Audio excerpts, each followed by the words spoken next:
లూకా సువార్త 23వ అధ్యాయము 46వ వచనము మరి చూసినట్లయితే, అప్పుడు యేసు గొప్ప శబ్దముతో కేక వేసి తండ్రి నీ చేతికి నా ఆత్మను అప్పగించుకొనుచున్నాను అనెను. ఆమేన్, హల్లెలూయా. మరి చివరి మాట ఏంటంటే, మరి ఒక కేక వేశాడంట ప్రభు. హల్లెలూయా.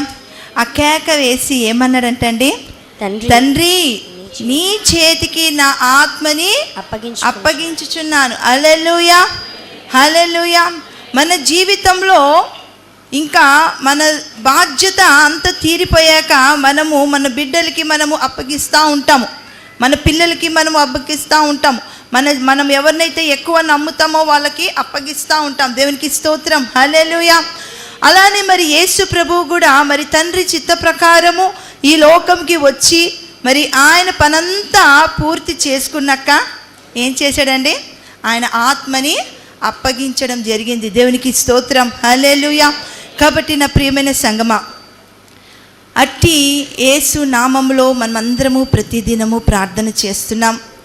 మనల్ని ఎవరిని కూడా ఆయన అనాథలుగా వదలకుండా మరి మనము ఎక్కడా మరి ఒంటరి వాళ్ళం అయిపోతామా అని మరి తండ్రికి ఆయన ఆత్మని అప్పగించారు. తరువాత మరి చూసినట్లయితే ఆయన పరిశుద్ధాత్మ అనే ఒక ఆదరణకర్తని మనకి ఉంచాడు. దేవునికి స్తోత్రం, హల్లెలూయా. ఈరోజు మనం ఇలా ఉన్నామంటే మరి దేవుడు మనకి ఇచ్చిన పరిశుద్ధాత్మ నడిపింపే. దేవునికి స్తోత్రం, హల్లెలూయా. అయితే మరి ఆ మాట అంటున్నప్పుడు అదే లూకా సువార్త 23వ అధ్యాయము 49వ వచనము మరి చూసినట్లయితే, ఆయనకు నెలవైన వారందరూ గలిలయ నుండి ఆయనను వెంబడించిన స్త్రీలను దూరముగా నిలుచుండి వీటిని చూచుచుండిరి. ఆమేన్, హల్లెలూయా. మరి తండ్రికి ఆయన ఆత్మని అప్పగిస్తున్నప్పుడు గలిలయ నుండి ఎవరెవరైతే స్త్రీలు కొంతమంది మరి వెంబడిస్తున్నారో వాళ్ళందరూ కూడా దూరముగా నిలబడి చూస్తూ ఉన్నారంటండి. హల్లెలూయా, చూస్తూ ఉన్నారు. అక్కడ మగవాళ్ళు కానివ్వండి, ఆడవాళ్ళు కానివ్వండి. దేవునికి స్తోత్రం, హల్లెలూయా. కాబట్టి నా ప్రియమైన సంగమా, యోహాను సువార్తలో ఒక మాట ఉంది, నేనే మార్గము సత్యము జీవము. దేవునికి స్తోత్రం. ఎన్నో పాటలు ఆ మాట మీద ఉన్నాయి. హల్లెలూయా. నోటికి కరెక్ట్గా వచ్చే మాట ఏంటంటే నేనే మార్గము సత్యము జీవం. దేవునికి స్తోత్రం, హల్లెలూయా. నిజమే, దేవుని మార్గములో మనము నడిచినప్పుడు మరి ఆయన ఆత్మని ఎలాగైతే తండ్రికి అప్పగించాడో మన జీవితంలో కూడా మన చివరి ఊపిరి వరకు మనము నీతిగా నిజాయితీగా మనము ఉన్నట్లయితే మన ఆత్మ కూడా దేవుని సన్నిధికి చేరుతున్నది. దేవునికి స్తోత్రం, హల్లెలూయా. మనం ఏమై ఉన్నాము ఈ లోకంలో, మనం ఎలాగ జీవిస్తున్నాము ఈ లోకంలో అనేది ఒక్కసారి గ్రహించాలి. హల్లెలూయా. మరి యేసు ప్రభువుని మనము చూసినట్లయితే ఈ లోకంలో ఎన్నో శోధనలు, ఎన్నో శ్రమలు, ఎన్నో బాధలు వచ్చాయి. కానీ నా ప్రియమైన సంగమా, మనం ఇక్కడ గుర్తించాల్సింది ఏంటంటే తండ్రి చిత్త ప్రకారము ఆయన ఈ లోకంకి వచ్చాడు, జీవించాడు. అలానే మరలా మరి ఆయన ఆత్మని దేవునికి అప్పగించడం జరిగింది. దేవునికి స్తోత్రం, హల్లెలూయా. అయితే దీని ప్రవచనము ముందుగానే దావీదు చెప్పాడు. ఇక్కడ చూసినట్లయితే కీర్తనలు 31వ అధ్యాయము 5వ వచనము చూద్దామండి. నా ఆత్మని నీ చేతికి అప్పగించుచున్నాను. యెహోవా సత్యదేవా నన్ను విమోచించువాడవు నీవే. యెహోవా సత్యదేవా నన్ను విమోచించువాడవు నీవే. హల్లెలూయా. కాబట్టి ఇక్కడ ముందుగా మరి దావీదు ప్రవచనము చెప్పాడండి. దేవునికి స్తోత్రం. కాబట్టి నా ప్రియమైన సంగమా, అట్టి విధమైన ప్రవచనాలు మన జీవితంలో కూడా కొంతమంది ప్రవచనాలు చెప్తా ఉంటారు. ఆ ప్రవచనాలు ఖచ్చితంగా మన జీవితంలో నెరవేరుతూ ఉంటాయి. కాబట్టి మనం ఒక క్రైస్తవ జీవితము మనము జీవించినప్పుడు ప్రతి నిమిషము కూడా మరి ఆయన యందు భయభక్తులు కలిగి మనము జీవించాలి. దేవునికి స్తోత్రం, హల్లెలూయా. మరి 1 పేతురు మరి చూసినట్లయితే 1 పేతురు 4వ అధ్యాయము 19వ వచనం, కాబట్టి దేవుని చిత్త ప్రకారము బాధపడువారు సత్ప్రవర్తన గలవారై నమ్మకమైన సృష్టికర్తకు తమ ఆత్మలను అప్పగించుకొనవలెను. ఆమేన్, దేవునికి స్తోత్రం. మరి పరిశుద్ధాత్మ దేవుడి పేతురు ద్వారా కూడా మనతోని మాట్లాడుతున్నాడు ఈ సమయంలో. హల్లెలూయా. మరి ఏమంటున్నాడండి ఇక్కడ, దేవుని చిత్త ప్రకారము బాధపడువారు. హల్లెలూయా. నాకు బాధ వచ్చేసిందండి, ఇంకెందుకండి, నేను దేవుని నమ్మనండి, నాకు బాధ వచ్చిందండి, ఎంత ప్రార్థన చేసినా ఆ బాధ మాత్రము తొలగట్లేదండి అని మనం అనుకోవచ్చు. హల్లెలూయా. కానీ ఇక్కడ మాత్రము పేతురు ఎంతో అనుభవంతోని ఒక సాక్ష్యం, ఒక బలమైన మాట రాస్తున్నారు. ఏమంటున్నారండి? ప్రవర్తన గలవారే. సత్ప్రవర్తన అంటే మంచి ప్రవర్తన. హల్లెలూయా. నమ్మకమైన సృష్టికర్తకు మన ఆత్మలు మనము అప్పగించుకోవాలి. హల్లెలూయా. నమ్మకమైన సృష్టికర్త. హల్లెలూయా. ఈ లోకంలో మనము మనుషులని నమ్ముతాం, కానీ మనుషులని రాజులని నమ్ముకునే కంటే యెహోవాని ఆశ్రయించుట మేలు. హల్లెలూయా. ఆ నమ్మకమైన దేవుని దగ్గర మనము మన ఆత్మల్ని మనము అప్పగించుకోవాలంట. హల్లెలూయా. అయితే దాని ముందు మాట ఏమనుందండి? దేవుని చిత్త ప్రకారము. హల్లెలూయా. దేవుని చిత్త ప్రకారము బాధపడువారు. హల్లెలూయా. దేవుని చిత్త ప్రకారము మనము బాధపడుతామో, అయ్యో ఈ బాధ అనుకుంటాము, కానీ దాన్ని బట్టి మనము ఎంత విరిగి నలిగిన హృదయం మనకి ఇష్టమైన బలి అంట. హల్లెలూయా. కాబట్టి మరి ప్రతి నీతిమంతులకు అనేకమైన శ్రమలు. హల్లెలూయా. మరి ఇవన్నీ మరి ఇలాంటివి మరి పరిశుద్ధ గ్రంథంలో ఎన్నో ఉన్నాయి. ఇవన్నీ మనం భరించి సహించి మరి అవమానాలైన నిందలైన ఎన్ని శోధనలు వచ్చినా మనము ఓర్పుతోని సహనముతోని ప్రార్థన మాత్రం మనం విడిచిపెట్టుకోకూడదు. దేవునికి స్తోత్రం. దేవుడిచ్చిన వాగ్దానాలు మనము విడిచిపెట్టుకోకుండా అనుదినము నిత్యము మనం ఎప్పుడైతే ప్రార్థన చేస్తామో మనము నమ్మకమైన సృష్టికర్తకి మనం ఏమి అప్పగించుకోవాలంట? మన ఆత్మలు. హల్లెలూయా. మరి యేసు ప్రభు ఆయన ఆత్మని అప్పగించాడు. దేవునికి స్తోత్రం. కాబట్టి ఆయన బిడ్డలుగా మనము బ్రతికే కాలమంతా ఆయన కృపాక్షేమములు మన వెంట రావాలంటే మరి యేసు ప్రభు ఒక మాదిరిగా మనము తీసుకుందాం. దేవునికి స్తోత్రం.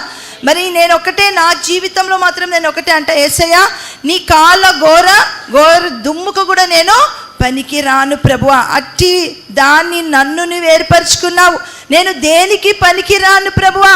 కొన్నిసార్లు నా మైండ్ అంతా బ్లాంక్ అయిపోతుంది, ఏంటా అనుకుంటాను.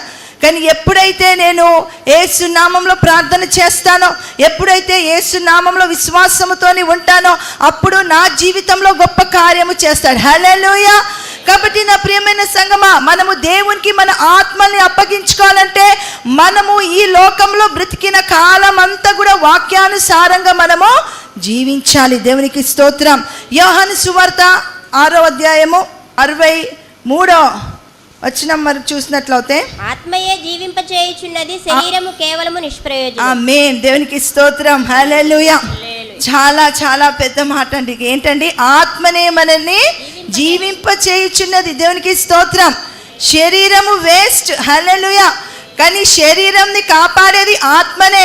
కాబట్టి ఆ ఆత్మని మనం ఎంతగా నమ్ముతున్నాము, ఏ విధమైన పరిశుద్ధాత్మ శక్తితోని నింపబడుతున్నాము, ఏ విధమైన పరిశుద్ధాత్మలో మనము ఉంటున్నాము, ఏ విధమైన పరిశుద్ధాత్మని మనము ప్రతి విషయంలో నమ్ముకొని విశ్వాసముతోని మనము ముందుకు సాగుతున్నాము. ఈ లోకంలో మరి లోకస్తులందరూ ఏమనుకుంటున్నారంటే మరి ఏ క్రీమ్ ఉంటుందా, ఏముంటుందా కదండి, ఏ బ్యూటీ పార్లర్స్ ఉంటాయా, ఎక్కడ ఏమి వెళ్తే ఏమందంగా తయారవుతామా, అది శరీరము మనకు కొంతవరకే. హల్లెలూయా. మరలా మనం స్నానం చేయకపోయినా అది మన శరీరం ఏం కొడుతుంది? కంపు కొడుతుందంట. దేవునికి స్తోత్రం. కాబట్టి మన శరీరము కన్నా మనకి ముఖ్యమైనది ఏంటండి? మన ఆత్మ. నా ప్రియమైన సంగమా, హల్లెలూయా. కాబట్టి యేసు ప్రభు అదే ఆత్మని మరి దేవునికి అప్పగించాడు. కాబట్టి మనము కూడా పరిశుద్ధాత్మ శక్తితోని మనము నింపబడదాం. మనము కూడా దేవా నా విషయంలో ప్రతి విషయంలో నీవు నాకు సహాయం చేస్తున్నావు ప్రభువా. నేను ఈరోజు ఇలా ఉన్నానంటే అది కేవలము నీ కృప ప్రభువా. నేను ఇలా ఉన్నానంటే అది కేవలము నీ దయా తండ్రి అని ఎంత విశ్వాసముతోని మనము ఉంటున్నాము. నా ప్రియమైన సంగమా, అపోస్తుల కార్యములు 7వ అధ్యాయము 59-60 వచనాలు చూద్దాం. ప్రభువును గూర్చి మొర్రపెట్టుచు, యేసు ప్రభువా నా ఆత్మను చేర్చుకొనుమని స్టెఫను పలుకుచుండగా వారు అతనిని రాళ్లతో కొట్టిరి. హల్లెలూయా. ఇక్కడ స్టెఫెను ఏమి చేస్తాడంటే, ప్రభువా యేసు ప్రభువా నా ఆత్మని చేర్చుకోమని పలుకుచుండగా అక్కడ స్టెఫెనుని ఏం చేశారు? రాళ్ళతోని కొట్టి ఉన్నారంట. హల్లెలూయా. కాబట్టి నా ప్రియమైన సంగమా, మన చుట్టూ శత్రువులు ఉంటారు. మనము మంచి చేద్దాం అనుకుంటాము. హల్లెలూయా. కొన్నిసార్లు మనము మంచి చేస్తూ ఉన్నా మనకి ఏదో ఒక శోధన ఎదురవుతూ ఉంటుంది. ఏదో ఒక మాట ద్వారా శోధన, ఒక మాట ద్వారా శోధన, ఒక అవమానము, ఏదో ఒక విధంగా మనకి మరి అపవాది అయిన సాతాను మనని హింసిస్తూ ఉంటాడు. హల్లెలూయా. కానీ ఇక్కడ మాత్రము స్టెఫెన్ ఏమంటున్నాడండి? యేసు ప్రభువా, నా ఆత్మని నీవు చేర్చుకో. హల్లెలూయా. అట్టి విధమైన విశ్వాసము కలిగి మనము ఉంటున్నామా? మరి స్టెఫెన్ ఎంతో విశ్వాసంగా జీవించవచ్చు. అలానే స్టెఫెన్కి కూడా ఎన్నో శోధనలు వచ్చిండొచ్చు. దేవునికి స్తోత్రం. మరి ఆ శోధకుడు ఎలాగా రాళ్ళతోని కొడుతున్నారు, కానీ స్టెఫెన్లో ఉన్న విశ్వాసం ఏంటంటే, యేసు ప్రభువా, నా ఆత్మని నీవు చేర్చుకో. హల్లెలూయా. కాబట్టి మనం ఒకటే అనాలి, నేనేమైనా ప్రభువా నిన్నే స్తుతిస్తాను, నాకేమున్నా ప్రభువా నీకే అర్పిస్తాను. నేనేమైనా ప్రభువా నిన్నే స్తుతిస్తాను, నాకేమున్నా ప్రభువా నీకే అర్పిస్తాను.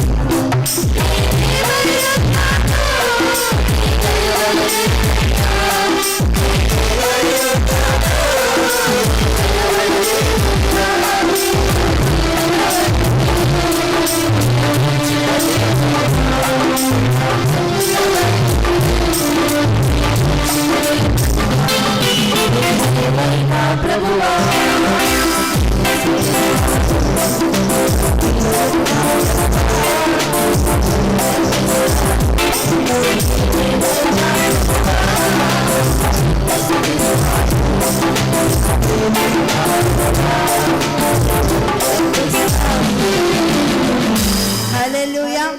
కాబట్టి ఏంటి, మనం ఎవరికి అర్పించాలి? ఏమైనా మన ఆత్మని మాత్రము మనము దేవునికే హల్లెలూయా అప్పగించాలి. దేవునికి స్తోత్రం. యెషయా గ్రంథము 53వ అధ్యాయము 4వ వచనం. నిశ్చయముగా అతడు మన రోగములను భరించెను. నిశ్చయముగా ఆయన మన రోగములను భరించెను, మన వ్యసనములను వహించెను. మన వ్యసనములను భరించెను. అయినను మొత్తబడిన వానిగాను, దేవుని వలన బాధింపబడిన వానిగాను, శ్రమ నొందిన వానిగాను మనము అతనిని ఎంచితిమి. హల్లెలూయా. చూసారా, ప్రతీది కూడా మన బాధలు, మన వేదనలు అన్నీ కూడా ఆయన వేసుకున్నాడు. హల్లెలూయా. లాస్ట్కి సిలువ మీద మొదటి మాట పలికింది కూడా ఏంటండి? వీరు ఏమి చేసినారు, వీరికి తెలియదు గనక వీళ్ళని క్షమించు ప్రభువా. హల్లెలూయా. కాబట్టి వాళ్ళని క్షమించు నాయనా అని అక్కడ కూడా మరి మొర్ర పెడుతున్నాడంట. దేవునికి స్తోత్రం. హల్లెలూయా. కాబట్టి నా ప్రియమైన సంగమ, మన నిమిత్తము ఆయన మన విషయంలో మరి ఒక స్వస్థత కానివ్వండి, ఒక రోగము కానివ్వండి, మరి ఏ విధమైన బాధ కానివ్వండి, మనము ఆయనకి వ్యతిరేకంగా చేసిన పని కానివ్వండి, అన్నీ కూడా ఎవరి మీద వేసుకున్నాడంట అండి? యేసయ్య మీద వేసుకున్నాడంట. హల్లెలూయా. వేసుకొని మరి చివరిగా ఏమంటున్నాడంటే, నా ఆత్మని నీకు నేను అప్పగించుచున్నాను. హల్లెలూయా. ఆయన బ్రతికిన కాలమంతా మన నిమిత్తమే. ఆయన దేవుని సన్నిధి, ఆయన తర్వాత పరలోకంకి వెళ్ళిన ఆయన పరిశుద్ధాత్మ అనే ఒక ఆదరణకర్తని మనకి ఉంచి వెళ్ళడం జరిగింది. దేవుడి వాక్యము దీవించి ఆశీర్వదించును గాక. ఆమేన్. 7వ మాట, తండ్రి నీ చేతికి నా ఆత్మను అప్పగించుకొనుచున్నాను. హల్లెలూయా. యేసు ప్రభు తన ఆత్మను ఆయనే పెడుతున్నానని ముందుగా ప్రవచించుకున్నారు. ఆయనే తండ్రి చేతికి అప్పగించబోతున్నాను. దేవుని స్తోత్రం. తిరిగి లేస్తానని కూడా ముందే చెప్పారు. కాబట్టి చక్కని 7వ మాట, 7 అనగా సంపూర్ణ సంఖ్య, బైబిల్ సంఖ్య. 7 మాటలు మరి అద్భుతంగా వివరించబడ్డాయి. దేవునికే మహిమ కలుగును గాక. హల్లెలూయా. మరి స్టెఫెన్ భక్తుడు కూడా ఆ విధంగా చెప్పాడు. చనిపోయేటప్పుడు పాస్టమ్ గారు చక్కగా వివరించారు. యోహాను 10, 17, 18లో చూస్తే, నా ప్రాణమును నేనే పెట్టుచున్నాను, నేను మరలా దానిని తీసుకున్నట్లుగా అని యేసయ్య ముందుగానే చెప్పారు. కాబట్టి ఈ 40 దినముల మండల కాలంలో యేసు ప్రభు శిలువ శ్రమలను మనం ధ్యానం చేసుకుంటున్నాం. ఇదిగో దేవుని గొర్రె పిల్ల ఇవిగా ఆగుతాడు స్తుతులు దేవుని గొర్రె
పాపమునము నాతో ప్రాచీన స్వభావము తొలగించి పాపమునము నాతో ప్రాచీన స్వభావము తొలగించి శిలువాశక్తితోనే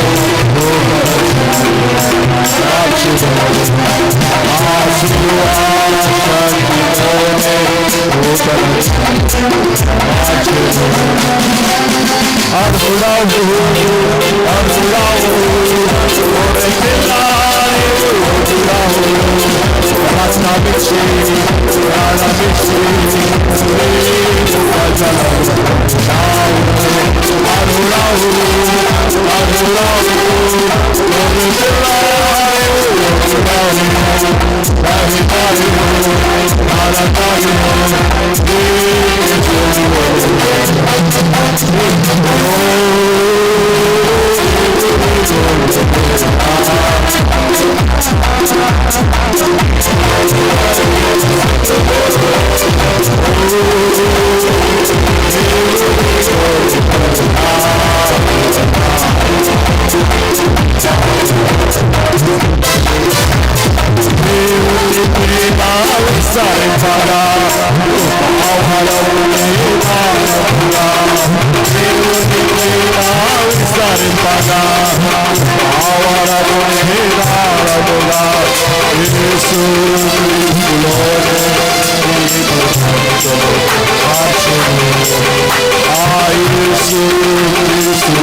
మా కృతజ్ఞతాస్తుతులు. యోగ్యుడైన గొర్రెపిల్ల, అర్హుడైన గొర్రెపిల్ల, ఆ ముద్రలు విప్పుటకు యోగ్యుడైన గొర్రెపిల్ల.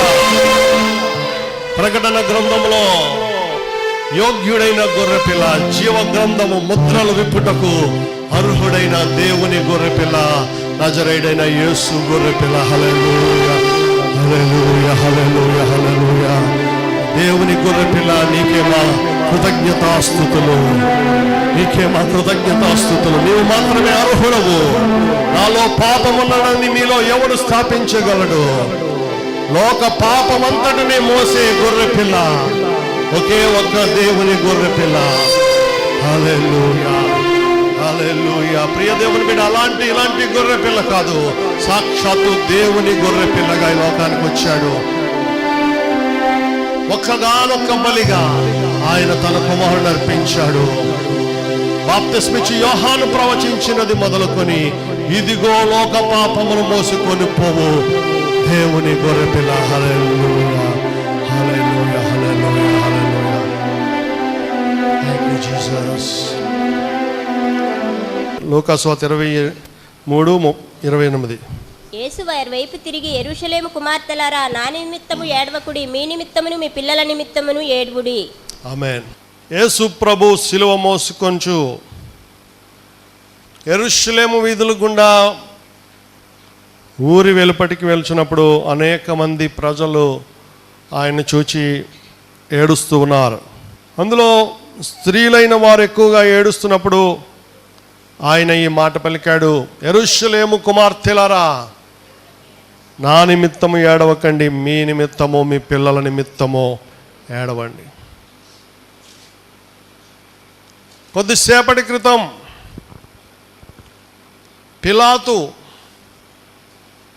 పళ్ళెం రప్పించుకొని చేతులు కడుక్కొని, ఈ పాపము నా మీద నా పిల్లల మీద ఉండకుండును గాక అని పలికాడు.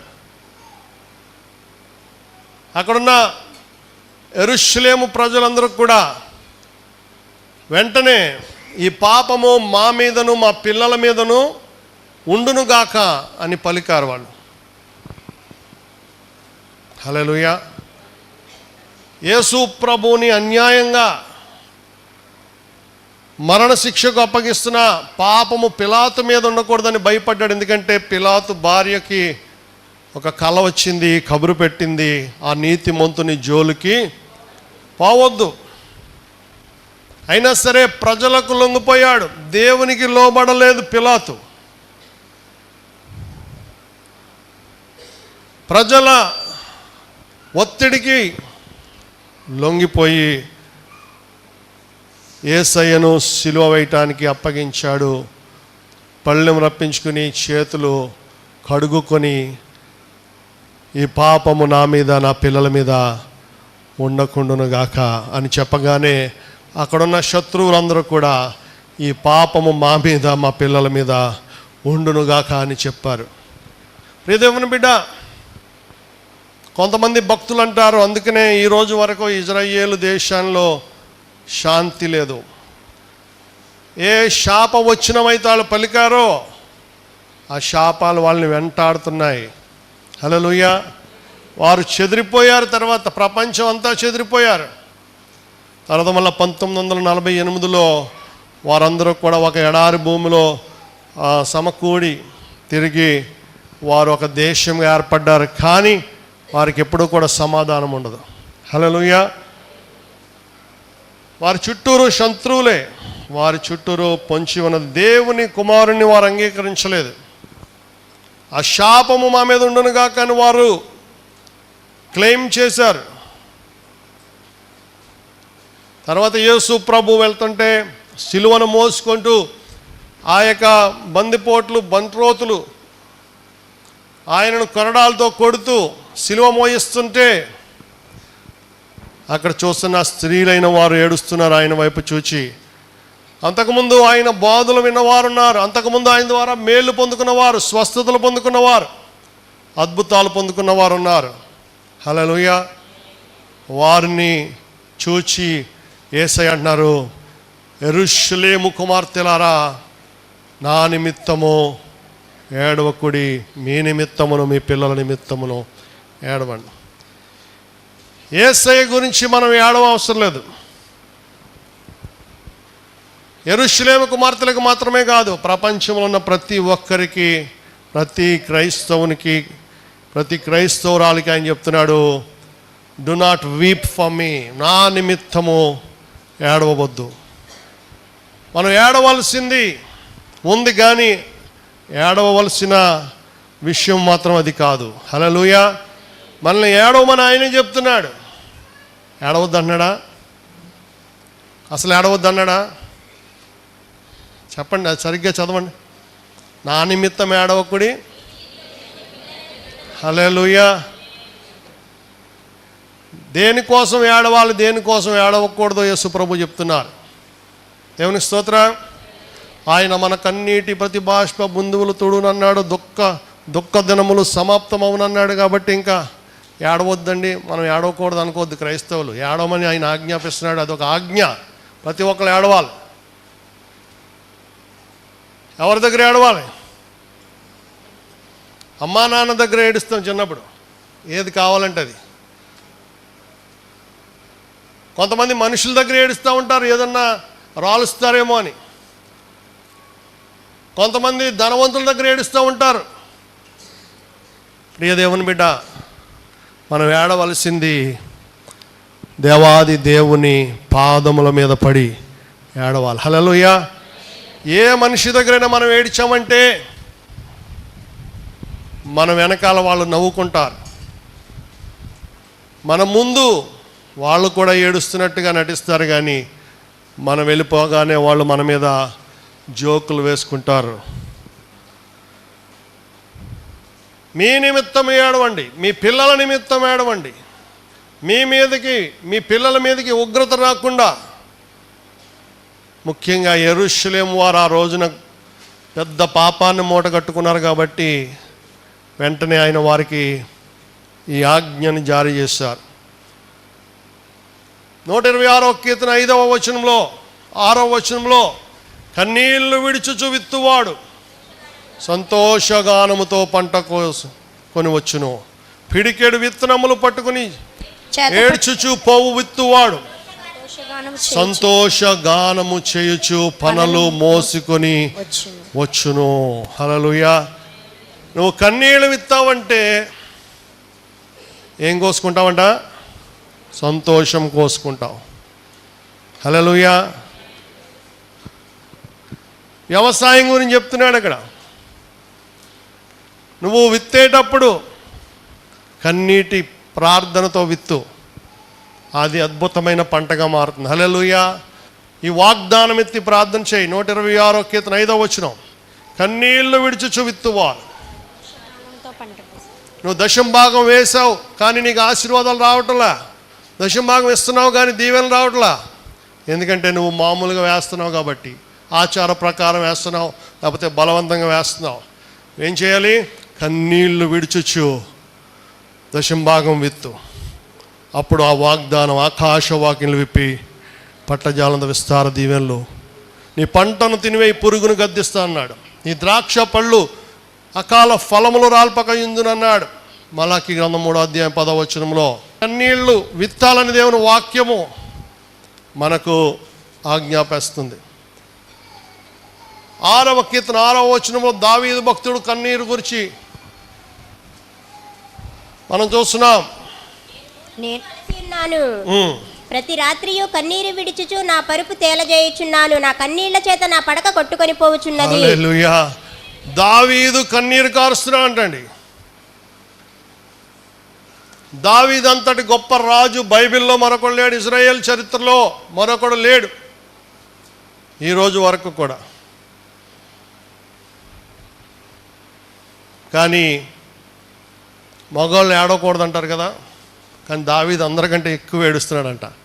హల్లెలూయా. లీటర్లో గ్యాలన్లో ఏకంగా ఎంత ఏడుస్తున్నాడంటే ఆయన పరుపు తేలిపోతుందంట. అంటే అంత ధారాళంగా కన్నీరు క్రొమ్మరిస్తున్నాడని చెప్తున్నాడు. ఏడ్చే మగవాడిని నమ్మకూడదంటారు. ఏడ్చే మగవాడిని నమ్మకూడదంటారు. నిజమే, ఏడ్చే మగవాడిని నమ్మొద్దు. మనుషుల దగ్గర ఏడిస్తే నమ్మొద్దు, కానీ దేవుడి దగ్గర ఏడిస్తే దేవుడు నమ్ముతాడు నేను. హల్లెలూయా. ఎందుకంటే దేవుడి దగ్గరికి వెళ్ళాక మనకి యాక్షన్ ఉండదు. దేవుడి దగ్గరికి వెళ్ళాక యాక్షన్ ఉండదు. గుడిలో యాక్షన్ చేయగలం, ఇంట్లో యాక్షన్ చేయగలం, కుటుంబ ప్రార్థనలో యాక్షన్ చేయగలం, కానీ ఎక్కడ యాక్షన్ చేయలేమండి? లెంట్ మీటింగుల్లో కూడా యాక్షన్ చేయగలం, కానీ రహస్యమందు చూచే దేవుడి దగ్గర మాత్రం మనం యాక్షన్ చేయలేం. హల్లెలూయా. అక్కడికి వెళ్ళాక మనము మన యొక్క హృదయం తెరవబడాలి. దేవునికి స్తోత్రం. అక్కడికి వెళ్ళాక మనం కన్నీటి ప్రార్థన చేసినప్పుడు ఆయన నిన్ను సంతోషంగా అంగీకరిస్తాడు. సుంకరి ప్రార్థన చేశాడు, రొమ్ము కొట్టుకొంచు, దేవా పాపినైన నన్ను కరుణించుమని ఏడ్చాడు. ఈ శిలువ మీద రెండవ నేరస్తుడు ప్రార్థన చేశాడు, ఈయనలో ఏ దోషము లేదు, మనమైతే ఈ పాపమునకు ఈ శిక్షకు పాత్రులమే. హల్లెలూయా. తండ్రి నీ రాజ్యములో నన్ను జ్ఞాపకము చేసుకోవా అని ఏడ్చి ప్రార్థన చేశాడు. వెంటనే నేడు నీవు నాతో కూడా పరదైసులో ఉండు అన్నాడు. ప్రియ దేవుని దేవుని కుమార్తె, ఏడవమని ఆయన ఆజ్ఞాపిస్తున్నాడు. రోమాపత్రిక 12వ అధ్యాయం 15వ వచనంలో, రోమా 12:15, సంతోషించు వారితో సంతోషించుడి, ఏడ్చు వారితో ఏడువుడి. ఏడ్చు వారితో ఏడువుడి. సంతోషించు వారితో మనం ఏం చేయాలండి? వీళ్ళు ఎంత సంతోషంగా ఉన్నారో వీళ్ళు చూస్తుంటే నాకు తట్టుకోలేకపోతున్నాను. ఎవరన్నా సంతోషంగా ఉన్నారంటే, బాగా ఉన్నారంటే కొంతమందికి కళ్ళు అస్సలు భరించలేరు. హల్లెలూయా.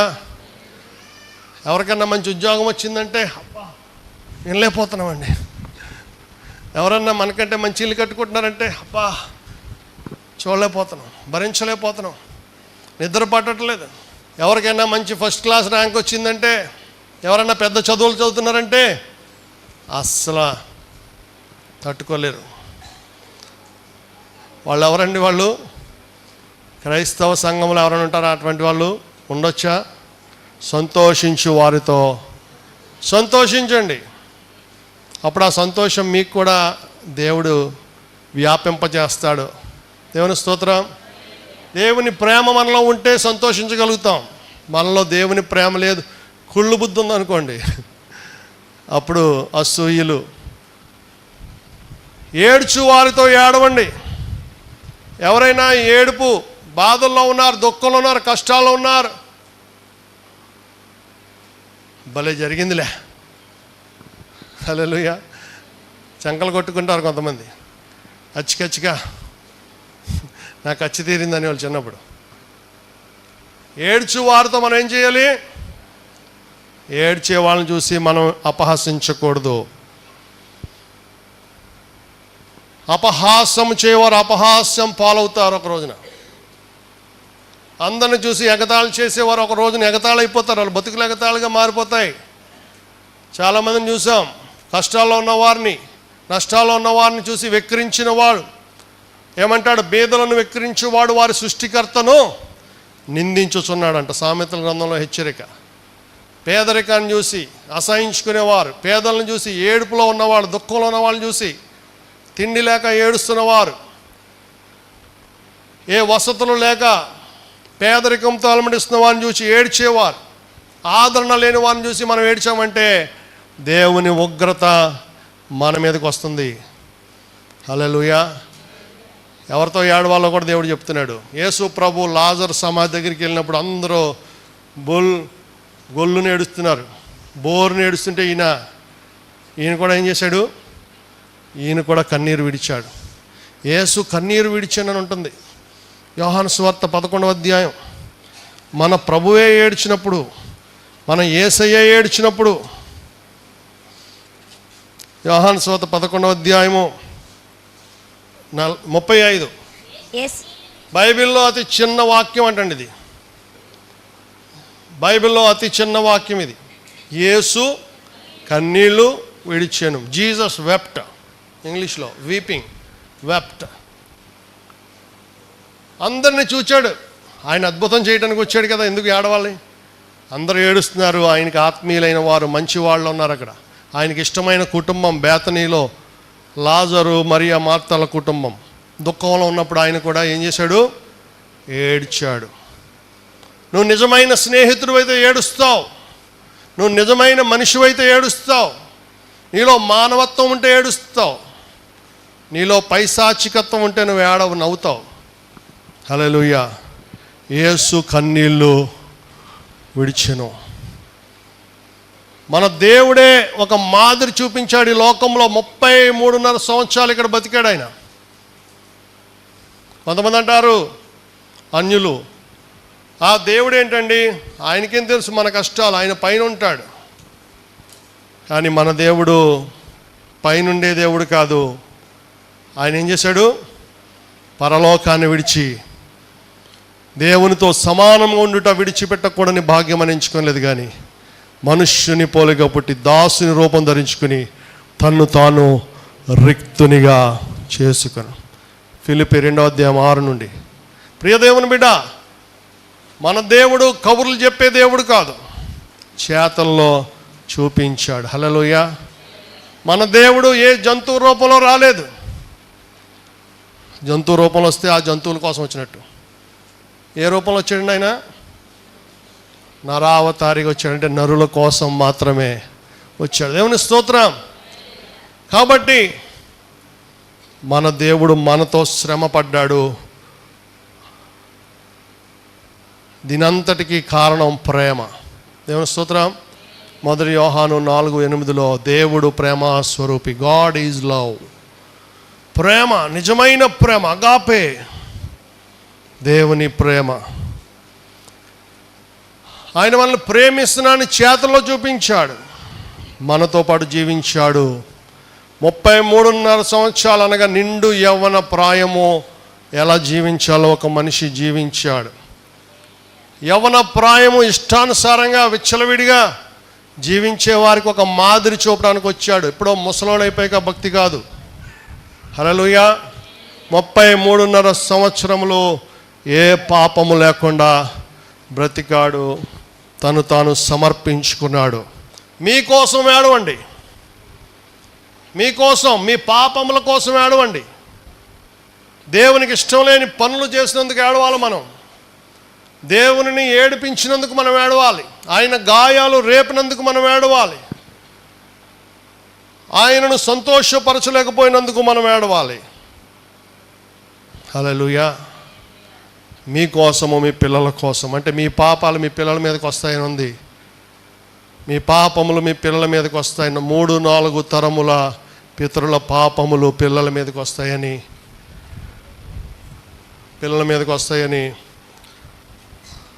నిర్గమకాండం 20వ అధ్యాయం 5-6 వచనాల్లో మనం చూస్తాం.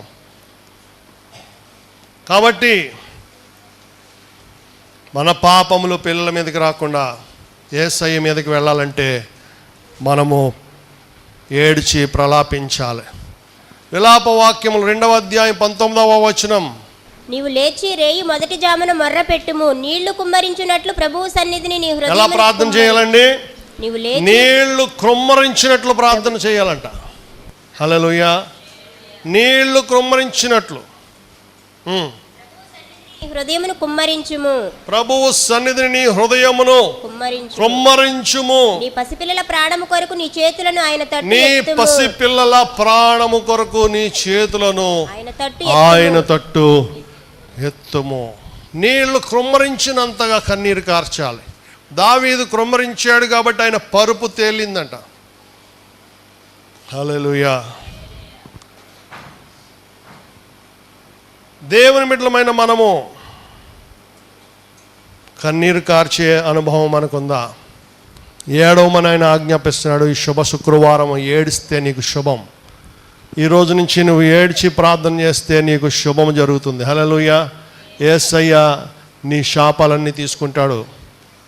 ఆయన శాపమయ్యాడు కానీ దాన్ని మనం ఆయన సంపాదించిన స్వాస్థ్యాన్ని మనం తీసుకోవటం లేదు. ఆయన కల్వరి శిలువ మీద మన కొరకు రక్షణను సంపాదించాడు. కానీ ఆయనకు దేవాలయంగా జీవించినప్పుడే, పరిశుద్ధాత్మకు నిలయంగా జీవించినప్పుడే ఆ స్వాస్థ్యం మనకి దక్కుతుంది. హల్లెలూయా.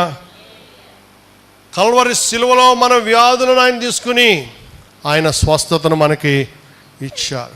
కల్వరి శిలువలో మన ఆశీర్వాదాలు ఆయన మనకి ఇచ్చారు. మన శాపాలు తీసుకున్నాడు. మన దారిద్రతను తీసుకుని ఆయన మనలను ధనవంతుల్ని చేశాడు. 2 కొరింథీ 8:9 ప్రకారం, యెషయా 53:4-5 ప్రకారం, 1 పేతురు 2:24 ప్రకారం ఎక్స్చేంజ్, డివైన్ ఎక్స్చేంజ్. గుడ్ ఫ్రైడేలో జరిగింది ఏంటంటే డివైన్ ఎక్స్చేంజ్, దైవిక మార్పిడి. మన పాత రోతంతా ఆయన తీసుకున్నాడు. హల్లెలూయా. పాత సామాన్లు ఇస్తే కొత్త సామాన్లు ఇస్తారంటారు కదా, అలా కాకుండా ఈయన కంప్లీట్గా కొత్తవిగా మనల్ని మార్చాడు. దేవుని స్తోత్రం. మనం పాత వాహనం ఇచ్చేస్తే కొంత వడ్డీ ఇవన్నీ వేసుకుని ఫైనాన్స్ చేసి కొత్త వాహనాన్ని ఇస్తారు ఈ రోజుల్లో. కానీ మన యేసయ్య తిరిగి మన దగ్గర వడ్డీ ఏముండదో, ఆయనకి కావాల్సిందల్లా విరిగి నలిగిన మనసు ఇస్తే చాలు. హల్లెలూయా. మన పాత వస్త్రాలు తీసి మళ్ళా కొత్త వస్త్రాలు వేస్తాడు. తప్పిపోయిన కుమారుడికి తిరిగి ఇచ్చినట్లుగా ఉంగరాన్ని ధరింపజేస్తాడు, కాళ్లకు జోళ్ళు ధరింపజేస్తాడు, ప్రశస్త వస్త్రము ధరింపజేస్తాడు. కూలివానిగా ఉండాల్సిన మనలను కుమారునిగా స్వీకరిస్తాడు ఆయన. మనం ఎంత పాడు చేశామో, ఎంత నష్టం చేశామనేది ఆయన మర్చిపోయాడు. ఆయన కావాల్సింది ఎలా, తప్పిపోయిన కుమారుల వల్లే మనం తిరిగి రావాలి. తప్పిపోయిన కుమారుడు తిరిగి రాగానే ఆయన స్వీకరించేశాడు కదా. తప్పిపోయిన కుమారుడేమి ఒట్టి చేతులతో రాలేదండి. ఏం తెచ్చాడండి? మొత్తం అంతా కూడా అయిపోయింది కదా వాడి పని. మొత్తం దివాళా తీసేశాడు కదా, ఎండిపోయాడు కదా, ఎముకలు బయటకు వచ్చేసాయి కదా, రేపో మాపో చచ్చిపోయే స్టేజ్లో తండ్రి దగ్గరికి వచ్చాడు కదా. లేదు, ఒట్టి చేతులతో రాలేదు, చాలా విలువైంది పట్టుకొచ్చాడు. ఏం పట్టుకొచ్చాడు? లోకాసువార్త 15:10 వచనాల్లో చూస్తే ఏం పట్టుకొచ్చాడు? పశ్చాత్తాపము, మారు మనసు, విరిగి నలిగిన మనసు అనే అన్నిటికంటే విలువైన అర్పణముతో తండ్రి వద్దకు వచ్చాడు. హల్లెలూయా. తండ్రి, నేను నీ కుమారునిగా పిలిపించుకొనుటకు నాకు అర్హత లేదు కాబట్టి నీ కూలి వాళ్ళలో అది తగ్గింపు స్వభావంతో వచ్చాడు. ఎంతో విలువైన దాన్ని పట్టుకుని వచ్చాడు. అది చూచిన తండ్రి వెంటనే కౌగులించుకుని ముద్దులు పెట్టుకుని, ఈ నా కుమారుడు తప్పిపోయి దొరికెను, చనిపోయి మరలా బ్రతికెను. హల్లెలూయా. పరలోకములో సంతోషం కలుగుతుంది మనం తిరిగి వచ్చినప్పుడు. ఏడుస్తూ తిరిగి వచ్చాడు, మారు మనసుతో తిరిగి వచ్చాడు. 2 కొరింథీ పత్రిక 7వ అధ్యాయం 10వ వచనంలో, 2 కొరింథీ 7వ అధ్యాయం 10వ వచనం, దుఃఖము రక్షణార్థమైన మారు మనసును కలుగచేయును, ఈ మారు మనసు దుఃఖమును పుట్టించదు. హల్లెలూయా. దైవ చిత్తానుసారమైన దుఃఖం ఏం కలిగిస్తుందంటండి? మారు మనసు, రక్షణార్థమైన మారు మనసుని కలిగిస్తుంది. ఇంకొక దుఃఖం ఉందంట ఇక్కడ. ఏం దుఃఖం అది? ఇందాక చెప్పుకున్నాం చూడండి.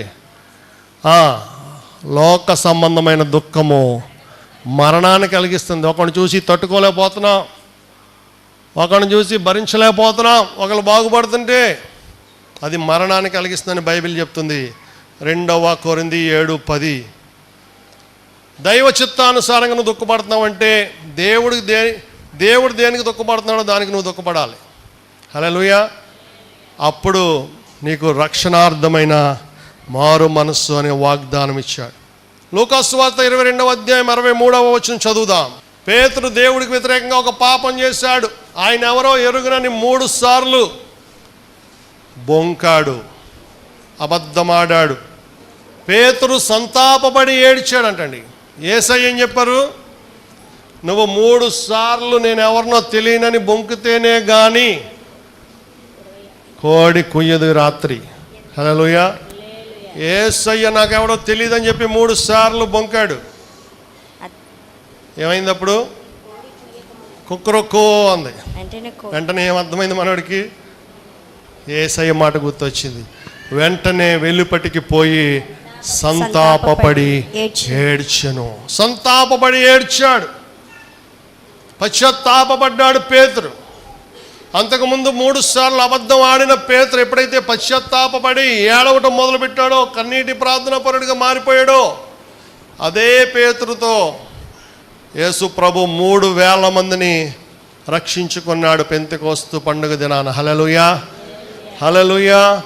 ఎప్పుడైతే నీ తప్పులు ఒప్పుకుంటావో, నీ పాపములు ఒప్పుకుంటావో, అతిక్రమములు ఒప్పుకుంటావో, వాటిని విడిచిపెడతావో, అప్పుడు వెంటనే ఆయన నిన్ను ఆశీర్వదిస్తాడు. హల్లెలూయా.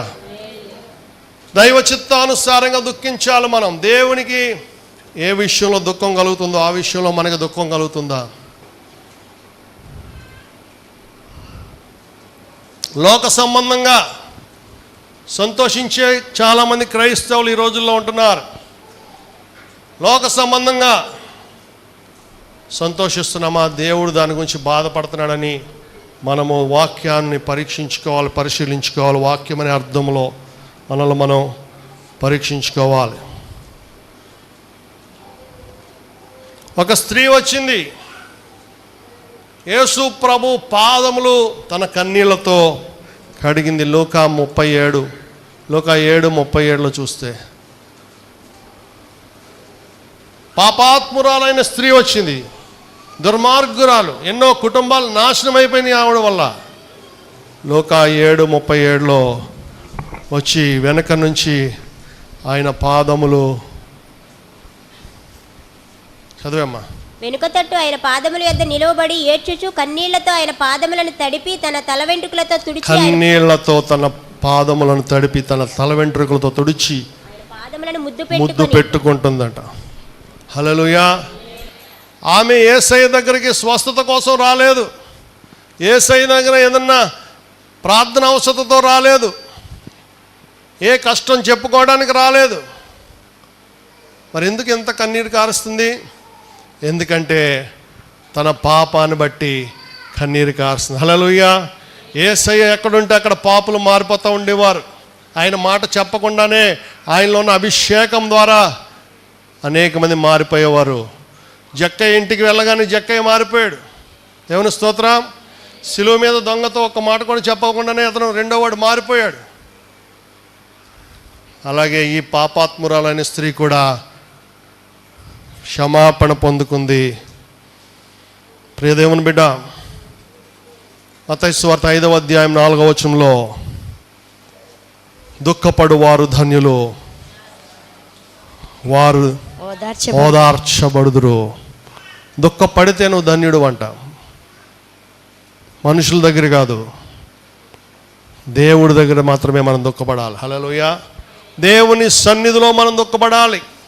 కుటుంబ ప్రార్థనలో మనం ఏడవాలి, ఒంటరిగా చేసే ప్రార్థనలో ఏడవాలి, గుడిలో చేసే ప్రార్థనలో ఏడవాలి. కన్నీటి ప్రార్థన ప్రవాహం అని పేరు పెట్టాడు సెయింట్ అగస్టిన్ భక్తుడు.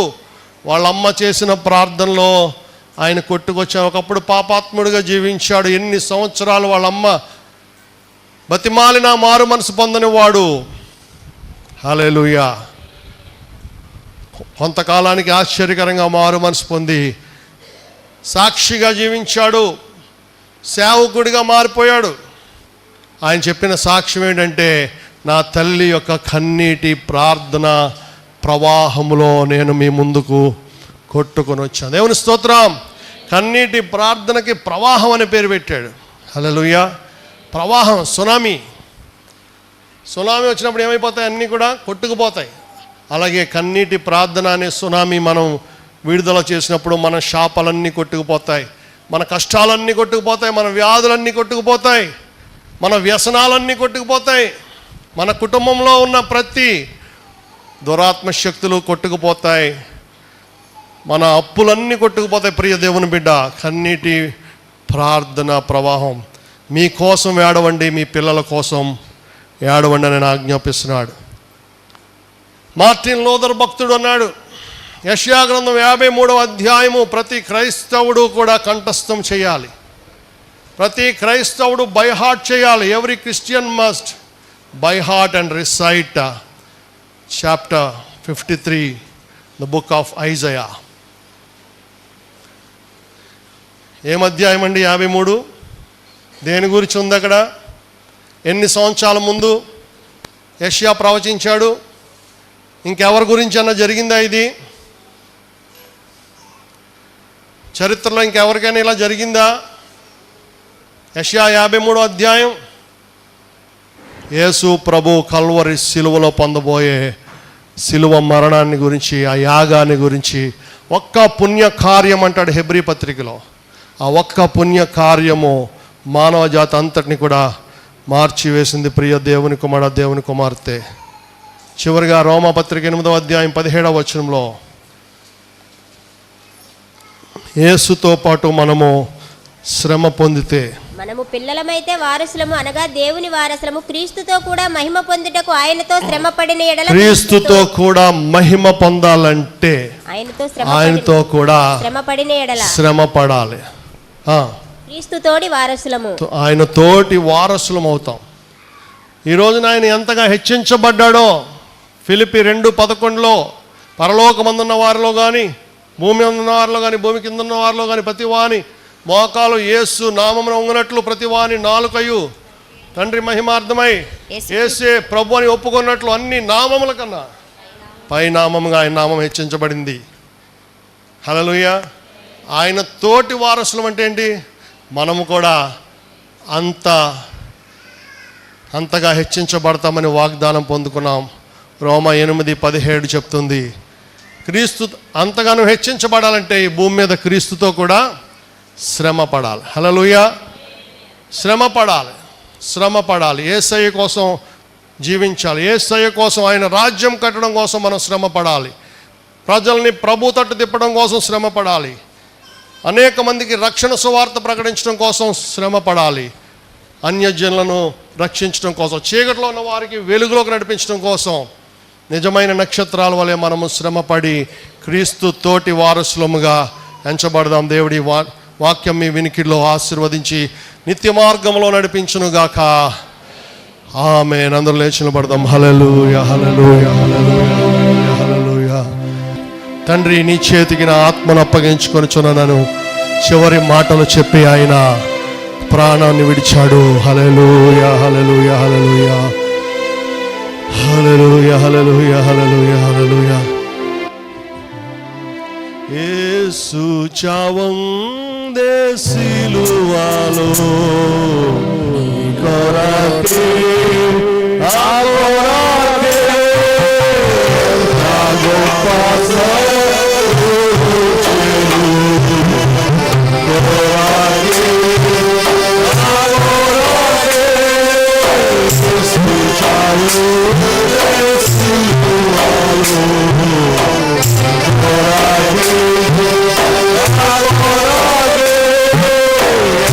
నా గొప్ప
పగలు మధ్యాహ్నము 3 గంటల వేళ ఆయన సిలువలో ప్రాణం విడిచాడు. ప్రియ దేవుని బిడ్డ, నీ కొరకే ఆయన ప్రాణం విడిచాడు. నువ్వు ఆయన కోసం ప్రాణం పెట్టేంతగా ప్రేమిస్తున్నావా? యేసయ్యకు ప్రాణం ఇచ్చేంతగా ప్రేమిస్తున్నావా? నా నామము నిమిత్తము అన్ని విడిచిపెట్టి ఆయనను వెంబడిస్తున్నావా? ఆయన నామము కొరకు శ్రమలు సహించడానికి సిద్ధంగా ఉన్నావా? ఆయనతో శ్రమ పడితే ఆయన తోటి వారసులమవుతాం మహిమలో. హల్లెలూయా. 100 రెట్లు తిరిగిస్తాడు ఆయన. అనేక మందిని గురించి మనం ధ్యానించుకున్నాం. 100 పొందుకుంటావు, దానితో పాటు నిత్య జీవాన్ని పొందుకుంటాం అన్నాడు ఆయన. హల్లెలూయా. ఈ శుభ శుక్రవారం మన జీవితాలకు శుభకరంగా మార్చిన మానవాళికి లోక కళ్యాణం కారణమైనటువంటి శుభ శుక్రవారాన్ని మనం దేవుని కృతజ్ఞతాస్తుతులు చెల్లిస్తూ ఆయనకు సంపూర్ణంగా సమర్పించుకొని మనము జయ జీవితము జీవిద్దాం. మహాపరిశుద్ధుడు, మికిలి కృపా కనికరం కలిగిన మా పరమ తండ్రి, మీరిచ్చిన వాక్యము మంచి నేలపడిన విత్తనం వలె 30 60 100 ఫలింపజేసి మారు మనసు తగిన ఫలములు ఫలించేవారుగా ప్రతి ఒక్క బిడ్డను ఆశీర్వదించమని దేవా, నీతో శ్రమ పడటానికి కూడా సిద్ధపడటానికి దేవా, మా నిమిత్తము, మా పిల్లల నిమిత్తము, మా కుటుంబాల నిమిత్తము దేవా, మా యొక్క నెలవరుల నిమిత్తము, మా స్నేహితుల నిమిత్తము దేవా, మేము ఏడ్చి నీ సన్నిధిలో ప్రలాపించి దేవా, నీ రాజ్యము కట్టడానికి మమ్మల్ని అందరినీ పనిముట్లుగా వాడుకుని ఆత్మచేత అభిషేకించమని, ఏ ఒక్కరు నశించి నరకానికి పోకుండా నీ శిలువ యాగమును బట్టి ప్రతి ఒక్కరు రక్షణలోకి నడపడానికి మమ్మల్ని అందరినీ నీ పనిముట్లుగా వాడుకోమని, నీ ప్రతినిధులుగా వాడుకోమని, నీ ఆత్మతో నింపి అభిషేకించమని వేడుకొనిచున్నాం దేవా.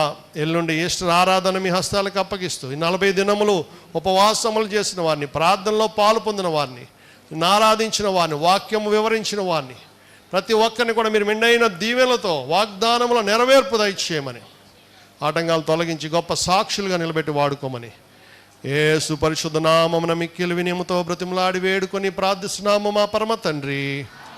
ఆమేన్. పరలోకమందున్న మా తండ్రి, నీ నామం పరిశుద్ధపరచబడుగాక, నీ రాజ్యం వచ్చునుగాక, నీ చిత్తం పరలోకమందు నెరవేరినట్లు భూమి అందు నెరవేరునుగాక. అనుదినాహారం నేడు మాకు దయచేయము. మా ఎడల అపరాధము చేసిన వారిని మేము క్షమించిన ప్రకారము మా అపరాధములను క్షమించుము. మమ్మల్ని శోధనలోనికి తేక కీడు నుండి తప్పించుము. రాజ్యము, శక్తి, మహిమ నిరంతరము నీవైనవి తండ్రి. ఆమేన్. మన పరమ తండ్రి అయిన దేవుని ప్రేమయు, కుమారుడైన యేసుక్రీస్తు యొక్క కృపయు, పరిశుద్ధాత్మ దేవుని అన్యోన్య సహవాసము, సమాధానం, ఆశీర్వాదం, అభిషేకము, విశ్వాసము ప్రియ దేవుని సంగమా సదా మీకెల్లరకు తోడై నడిపించునుగాక. ఆమేన్. భాషలతో, దేవదూతల భాషలతో మాటలాడినను, ప్రార్థించినను, ప్రేమ లేని వానివైతే ఫలితము లేదు. ప్రేమనే ఆత్మఫలం ఫలింపుము నీవు. ప్రేమ లేని వానివైతే ఫలితము లేదు. ప్రేమనే ఆత్మఫలం ఫలింపుము నీవు. మనుషుల భాషలతో, దేవదూతల భాషలతో ఆటలాడినను, ప్రార్థించినను.